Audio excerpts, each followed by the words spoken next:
Hi guys, welcome back to my channel. So yesterday we had discussed about teaching aptitude unit number 1 and unit number 2.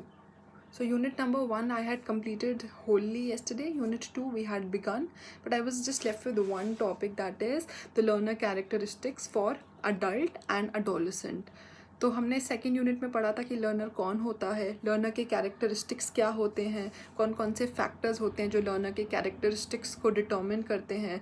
For example बच्चे का background क्या है, economical, social, psychological, उसका friend circle क्या है, और बच्चे की फ़िज़िकल ग्रोथ क्या है, बच्चे के हेरिडिटरी फैक्टर्स क्या हैं, उसका अंडरस्टैंडिंग लेवल क्या है. ये सब फैक्टर्स थे. इन सब फैक्टर्स को हमने 4 कैरेक्टरिस्टिक्स में कैटेगराइज किया था. So we talked about the academics as a character, जिसमें हमने कुछ factors को put किया था. Then we talked about emotional as another characteristic. Then we talk about social, जिसमें हमने social factors जो कि learner को affect करते हैं, हमने उसकी बात करी थी.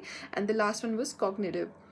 Now this was the general characterization of any learner. Now today what we have to do as per the updated syllabus is we have to differentiate between the adolescent learner and the adult learner, और जो उनके characteristics हैं हमें उसको भी differentiate करना है. So let's try to understand कि अडोलेसेंट कौन होता है और अडल्ट कौन होता है.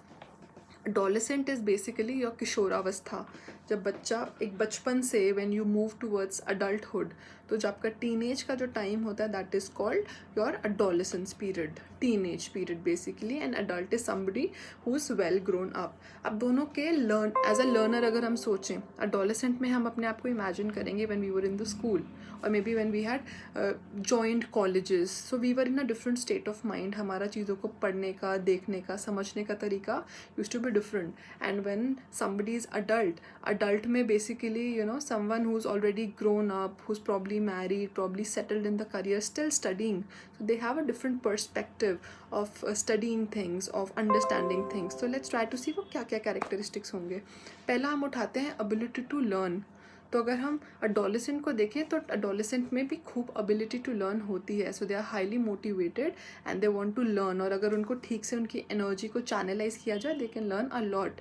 If you talk about adults, they also have huge ability to learn. But अगर हम कंपेयर करें किसमें वो क्वालिटी ज़्यादा है, it is basically in terms of energy वो अडोलेसेंट में है, but in terms of intellect अगर हम बात करें it is more found in adults. Why? Because they've seen it through their lives, they have been to colleges, now they've been also to the workplace. तो अब उनको चीज़ों को समझने की जो उनकी सक्षमता है, जो उनकी जो ताकत है वो बढ़ चुकी है, because they know about the basic concept, they also have the practical exposure, so they can understand things better than an adolescent. ये तो हो गया ability to learn.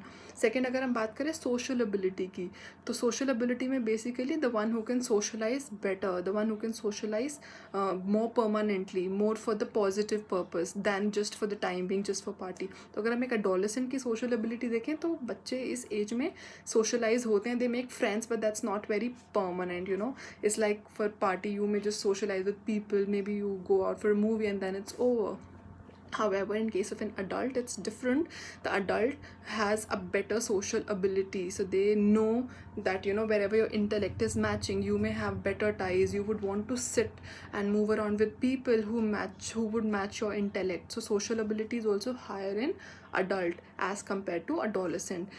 Then if we talk about achievement level, so high achievement किसका ज़्यादा होता है, तो अगर हम अचीवमेंट की बात करें then also it's more in adult. See both are motivated, both want to do something, लेकिन जो अडोलेसेंट है वो अगर हम उसको मोटिवेट करेंगे वो हाई अचीव तो कर सकता है. अगर मैंने उसको बोला कि भाई अगर आप फर्स्ट आते हैं, आप फर्स्ट सेकंड थर्ड आते हैं, तो मैं एज अ पेरेंट या एज अ टीचर मैं आपको इतने पैसे दूंगी, आपको एक गिफ्ट मिलेगा, या probably you will get a new car और एनी थिंग लाइक दैट. तो बच्चा हाईली मोटिवेटेड हो जाता है, जो कि अडल्ट को ऐसे मोटिवेशन, ऐसे पर्क्स की ज़रूरत नहीं है. बट अडोलेसेंट में क्या होता है, बच्चा ईजिली डिस्ट्रैक्ट भी हो जाता है. For example he falls in love, is got a new girl friend, just an example. So distraction और बाकी influences इतने होते हैं that that you can achieve more. High achievement is also more in the adults as compared to the adolescent. If I talk about the mood swings, so mood swings are of course more in adolescents than in adults. Adults में भी होते हैं, but then they know how to cope up with their mood swings, right? And then talk about responsibility. So of course highly responsible adults होते हैं than adolescent.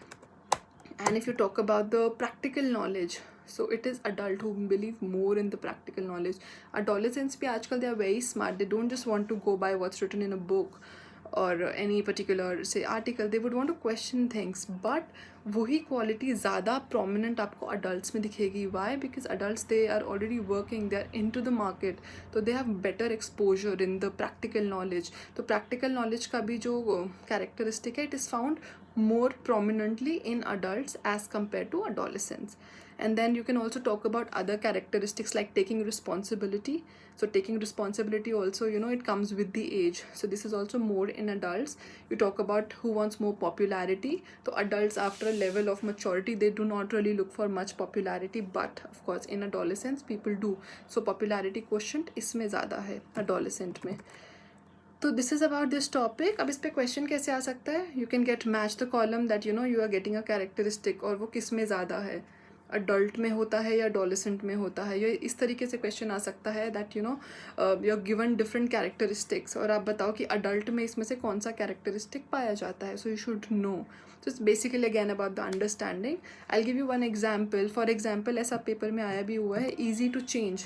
कौन है जो easy to change होते हैं? ये कैरेक्टरिस्टिक किस लर्नर में होता है, अडोलेसेंट में या अडल्ट में? Of course this is there in adult, because adult is more mature. उन्हें पता है कि किस माहौल में उनका फ़ायदा है. अगर वो पढ़ने जा रहे हैं out of the busy routine, maybe after the office और despite having kids at home, तो दे नो कि उस माहौल से उनका पर्पस है, they want to grab more and more, so they are easy to change, they adapt themselves as per the requirements.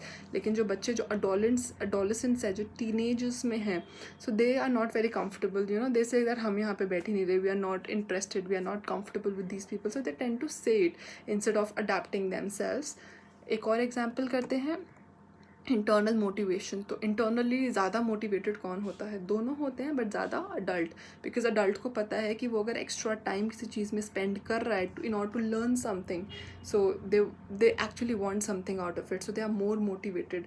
लेकिन जो अडोलेसेंट्स होते हैं, वो उनका ध्यान 10 जगह होते हैं, they are more distracted, so that ways they are motivated but lesser as compared. Okay, so this is the leftover portion that I wanted to cover from unit number 2 of the teaching aptitude. So for now we are done with teaching number 1 and teaching number 2.